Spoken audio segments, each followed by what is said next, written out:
여러분, 제 이야기를 시작하기에 앞서 한 가지 고백할 것이 있습니다. 저는 제 손으로 수많은 생명을 앗아갔습니다.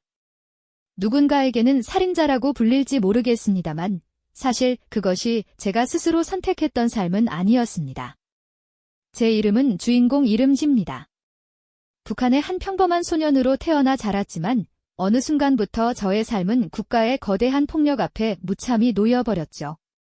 제가 맡았던 역할은 북한의 국가안전보위부, 즉 보위부에서 처형을 집행하는 사람이었습니다. 상상조차 하기 힘든 인간으로서는 도저히 감당할 수 없는 잔혹한 임무를 말입니다. 어릴 적 저는 그저 체제가 가르치는 대로 순응하며 자랐습니다. 세뇌된 교육 속에서 국가가 곧 저의 모든 것이었고 당의 명령은 절대적인 진리라고 믿었죠. 하지만 그 믿음은 제가 보위부의 일원이 되고 비인간적인 훈련 과정을 거치면서 조금씩 균열하기 시작했습니다. 그곳은 인간의 존엄은 찾아볼 수 없는 오직 명령과 복종만이 존재하는 곳이었죠. 차가운 훈련장 공기 속에서 저는 점점 더 제 안에 있던 인간적인 감각들을 잃어가는 듯한 기분이 들었습니다. 마치 하나의 도구처럼 감정 없는 기계가 되어가고 있었던 것일까요? 그리고 마침내 저는 실제로 처형을 집행해야 하는 자리에 서게 되었습니다. 황량한 벌판, 꽁꽁 묶인 채 끌려온 사람들, 그리고 그들을 향해 총을 겨누고 서 있는 병사들.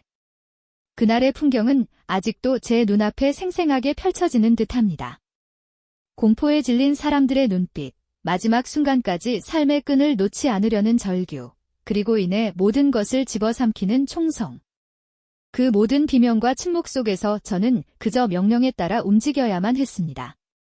저의 심장은 두려움과 알 수 없는 죄책감으로 미친 듯이 뛰었지만 저는 그 어떤 감정도 겉으로 드러낼 수 없었죠. 단지 국가가 정한 죄인이라는 이유만으로 그들의 생명은 너무나도 쉽게 사라져 버렸습니다. 한 사람의 생명이 이렇게나 하찮게 여겨질 수 있다는 사실이 저에게는 엄청난 충격과 공포로 다가왔습니다.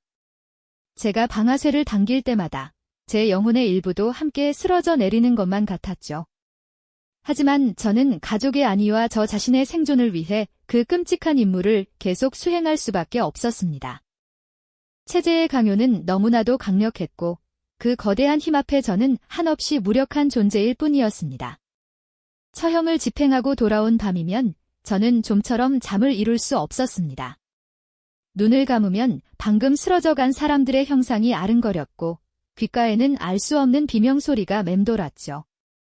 온몸이 식은땀으로 젖어버리는 악몽에 시달리기도 했습니다. 제 손에 묻은 피는 아무리 씻어내도 지워지지 않는 낙인처럼 느껴졌습니다. 저는 매일 밤 거울 속에 저 자신을 마주하며 괴로워했습니다. 과연 제가 인간으로서의 존엄을 지키고 있는 것인지 아니면 이미 괴물이 되어버린 것은 아닌지 스스로에게 묻고 또 물었죠. 그 고통과 비극은 저의 삶을 통째로 집어삼키는 거대한 그림자처럼 드리워져 있었습니다. 이처럼 저는 국가의 이름으로 자행되는 잔혹한 폭력의 한가운데서 인간으로서 겪을 수 있는 가장 깊은 무력감과 절망을 경험해야만 했습니다. 제 삶은 선택의 여지 없이 비극적인 운명에 갇혀버렸던 거죠. 하지만 이 모든 고통 속에서도 저는 언젠가 이 굴레에서 벗어나 진정한 저의 삶을 되찾고 싶다는 작은 희망의 끈을 놓지 않으려 발버둥 쳤습니다. 제 안의 인간성을 완전히 잃어버리지 않기 위한 처절한 몸부림이었을까요? 이 끔찍한 경험들은 저희 내면 깊숙이 지울 수 없는 상처를 남겼고 결국 저의 삶을 완전히 뒤바꾸는 결정적인 계기가 되었습니다. 그렇게 제 안에 깊이 뿌리내린 상처들은 시간이 흐를수록 저를 갉아먹는 독처럼 느껴졌습니다. 겉으로는 체제에 충실한 일꾼으로 살았지만 밤마다 저를 찾아오는 악몽과 양심의 가책은 저를 잠식해갔죠.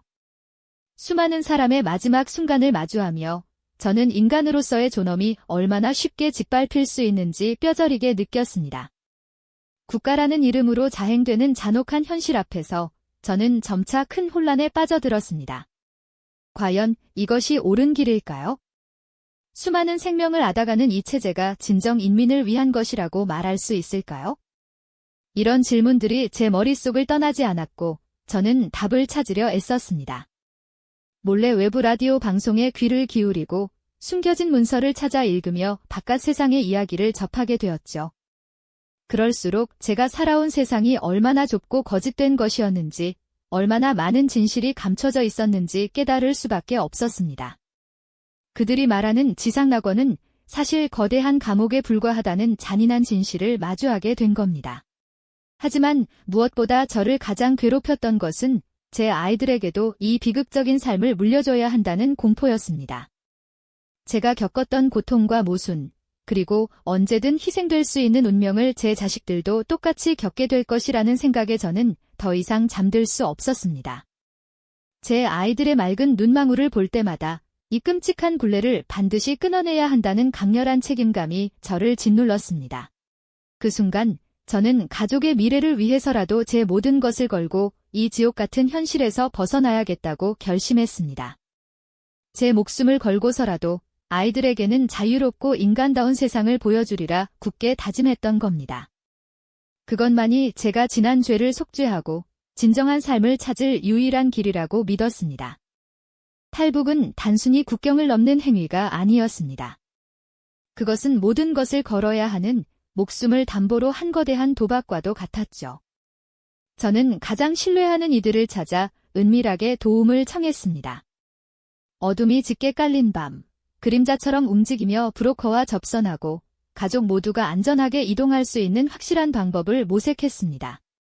혹시라도 작은 움직임이나 대화가 발각될까 봐 심장이 조여드는 날들의 연속이었습니다. 작은 실수 하나가 가족 모두의 목숨을 앗아갈 수 있었기에 매 순간 극도의 긴장감 속에서 살얼음판을 걷는 기분이었죠. 밤을 새워 지도를 펼쳐놓고 예상 경로를 그리며 만일의 사태에 대비한 계획을 수정했습니다. 마침내 모든 준비를 마치고 탈북을 감행하는 날이 왔습니다. 그날 밤의 공기는 유난히 차갑고 무거웠습니다. 한밤중 차가운 강물을 소리 없이 건너고 날카로운 철조망을 조심스럽게 넘어야 했습니다. 아이들은 상황을 이해하진 못했지만 제 손을 꼭 잡고 묵묵히 따라와 주었죠. 그 작은 손의 온기와 믿음이 저에게는 가장 큰 용기가 되었습니다. 때로는 짐칸에 몸을 숨긴 채 먼 거리를 이동했고 낯선 이들의 도움 없이는 단 한 발자국도 나아갈 수 없었습니다. 숨을 죽인 채 풀숲에 엎드려 경비병들의 발소리에 귀 기울이던 순간도 있었죠. 발각될 위기에 처해 심장이 멎을 듯한 아찔한 순간들도 여러 번 찾아왔습니다. 한 번은 순찰대와 불과 몇 미터 떨어진 곳에서 숨죽이며 몸을 숨겨야 했는데 그때 느꼈던 공포는 아직도 생생합니다. 그저 살아남기 위해, 자유를 향해 나아가기 위해 필사적으로 버텼던 시간들이었습니다. 밤하늘의 별을 이정표 삼아 걷고 또 걸었죠. 발에는 물집이 잡히고 온몸은 지쳐갔지만 제 가족의 얼굴, 특히 아이들의 웃음을 떠올리며 이를 악물었습니다. 굶주림과 추위, 그리고 언제 닥칠지 모를 죽음의 공포 속에서 저희는 서로에게 의지하며 나아갔습니다. 국경을 넘고 또 다른 국경을 넘으며 저희는 마치 거대한 미로 같았습니다. 두려웠지만 멈출 수 없었습니다. 뒤돌아볼 여유조차 없었죠. 오직 앞만을 보며 미지의 땅을 향해, 새로운 삶을 향해 발걸음을 옮겼습니다. 저희는 수많은 날들을 헤매고 낯선 국경을 넘나들며 마침내 자유의 땅, 나만의 발을 디딜 수 있었습니다.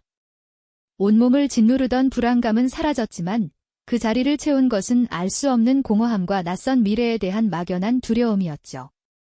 아이들은 생전 처음 보는 화려한 도시에 눈을 동그랗게 떴고 아내는 묵묵히 제 손을 잡고 뜨거운 눈물을 떨구었습니다. 살았다는 안도감과 모든 고통이 끝났다는 희망이 뒤섞였지만 제 마음 한편에는 벗어날 수 없는 과거의 그림자가 크게 드리워져 있었습니다. 새로운 보금자리는 따뜻했지만 밤마다 찾아오는 악몽은 저를 끝없이 괴롭혔습니다. 제가 목격하고 집행했던 끔찍한 순간들이 생생하게 되살아나 잠 못 이루는 밤이 길어졌죠. 자유롭다는 사실이 오히려 저를 더 깊은 죄책감과 혼란 속으로 밀어넣는 것 같았습니다. 과거에 저는 국가의 명령에 복종하는 기계였지만 이제 모든 책임이 오롯이 저의 몫으로 돌아왔음을 깨달아야 했습니다. 숨 쉴 때마다 과거의 그림자가 저를 따라다니며 속삭이는 듯했죠. 남한 사회는 모든 것이 낯설고 경이로웠습니다. 넘쳐나는 물건들, 현란한 불빛, 자유롭게 오가는 사람들의 모습은 저희가 살던 세상과 너무나 달랐죠. 마치 다른 행성에 온 것 같은 이질감과 함께 이 거대한 변화의 물결 속에서 저희 가족이 과연 제대로 뿌리내릴 수 있을까 하는 막연한 두려움이 엄습했습니다. 작은 식당에서 주문하는 것조차 버거웠고 사람들이 사용하는 생소한 단어들은 마치 암호처럼 느껴졌습니다. 적응은 생각보다 훨씬 더 고된 과정이었죠. 무엇보다 힘들었던 건 아이들과의 관계였습니다. 낯선 환경에 적응하느라 힘들어하는 아이들에게 저는 그저 무뚝뚝하고 먼 존재일 뿐이었습니다. 놀이공원에 함께 가도 밝게 웃는 아이들의 얼굴을 보면서도 제 마음 한구석에는 설명할 수 없는 벽이 서 있었죠. 제가 겪은 과거를 아이들에게 어떻게 설명해야 할지 혹은 영원히 숨겨야 할지 알 수 없었습니다. 침묵만이 저희 가족을 감싸는 듯 했습니다. 서로 사랑하지만 그 표현조차 과거의 그림자에 가려져 어색하고 서툴렀죠. 밤이 깊어지면 저는 홀로 앉아 끝없이 자문했습니다. 과연 제가 이곳에서 평범한 가장으로 살아갈 자격이 있을까요? 수많은 생명을 앗아갔던 제 손으로 이제는 아이들의 손을 잡고 함께 웃을 수 있을까요? 자유라는 이름 아래 숨겨진 제 과거는 시한폭탄처럼 저를 옥죄어 왔습니다. 정신과 상담을 받으며 잊으려 노력했지만 기억은 더욱 선명하게 저를 따라다녔습니다. 저는 그저 과거와 현재 사이에서 끊임없이 흔들리는 나약한 존재일 뿐이었습니다. 그러던 어느 날 저는 깨달았습니다. 진정한 자유는 단순히 물리적인 해방만이 아니라는 것을요. 그것은 과거의 굴레에서 벗어나 스스로를 용서하고 제가 저지른 일에 대해 책임지는 내면의 결단에서 시작된다는 것을요. 제 아이들과 아내에게 제가 어떤 사람이었는지 솔직하게 고백하고 용서를 구해야만 진정으로 이 새로운 삶을 살아갈 수 있다는 생각이 들었습니다. 비록 그 과정이 고통스럽고 가족을 잃을 수도 있다는 두려움이 있었지만 더 이상 과거에 갇혀 살 수는 없었습니다. 이제는 제 스스로 과거와 화해하고 속죄의 길을 걸어가야 할 때였습니다. 진정한 자유는 그렇게 비로소 제게 찾아오고 있었습니다. 이 영상이 도움이 되셨다면 좋아요와 구독 부탁드립니다.